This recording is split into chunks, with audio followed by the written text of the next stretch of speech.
হরিনামে রুচি দান করতে পারেন তুলসী, গঙ্গা, ভাগবত। হরিনামে রুচি দান করতে পারেন বৈষ্ণব। সবচেয়ে শক্তিশালী মাধ্যম হচ্ছে বৈষ্ণব কৃপা, গুরু কৃপা।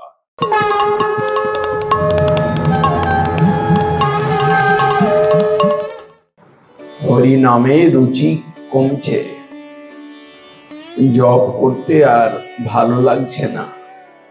ক্রমে হরিনাম ঝোলাটা হাতে ধরবারও ইচ্ছা যাচ্ছে না। এটা একটা রোগ। সংসারবদ্ধ জীব যেমন হরি বিমুখতা, হরির থেকে আলাদা হয়ে ভোগ রাজ্যে বিচরণ করা, এটা যেমন তার একটা রোগ, এটা যেমন ভবরোগ, তেমনি সাধকের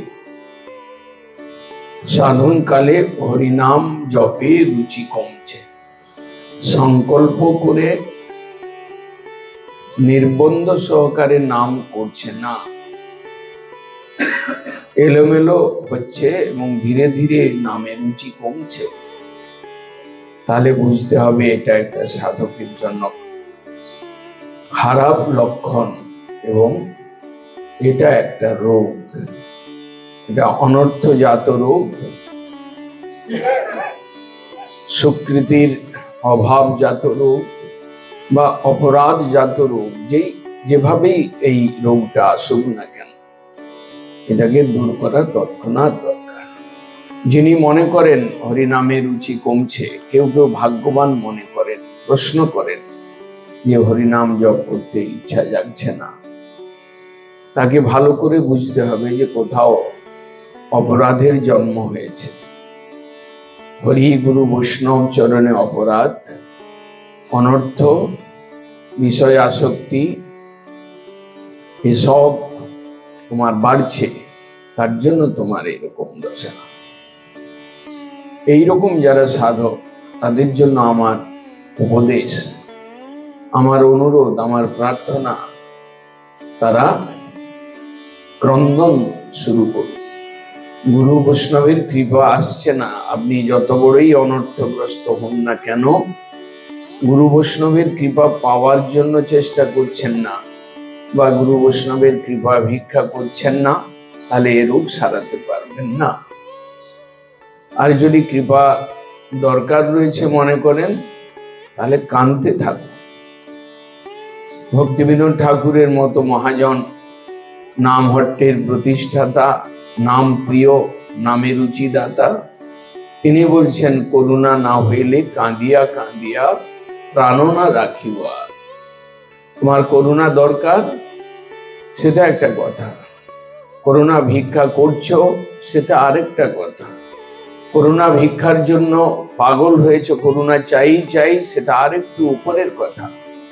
কিন্তু করুণার দরকার বুঝেও তোমার যদি চোখে জল না আসে, তুমি যদি কাঁদতে না পারো, নাম প্রভুর কাছে, গুরুদেবের কাছে, গুরুবর্গের কাছে, বিগ্রহগণের কাছে তুমি যদি কাঁদতে না পারো, তাহলে তোমার কপাল পোড়া বুঝতে হবে। তোমার ভাগ্যের অসুবিধা রয়েছে, ভাগ্যের অভাব রয়েছে বুঝতে হবে। রঘুনাথ দাস গোস্বামী তিনি এমন কথা বললেন, আর কিছু না করিয়া বৈষ্ণবের নাম লইয়া পুকারিয়া ডাকো উচ্চরায়। আর অন্য প্রকার চেষ্টা কি করে নামে রুচি আসবে, আর অন্য প্রকার চেষ্টা তুমি করো না। এক বৈষ্ণবের নাম নিয়ে, শ্রেষ্ঠ বৈষ্ণব গুরুদেব, তার নাম নিয়ে তুমি কাঁদো, পুকারিয়া কাঁদো, ফুঁপিয়ে ফুঁপিয়ে কাঁদো, আরতি দন্য নিয়ে কাঁদো, এ রোগের সমাধান আছে। ক্রমে তুমি অনর্থ তোমার কমবে, তুমি নামে রুচি পাবে।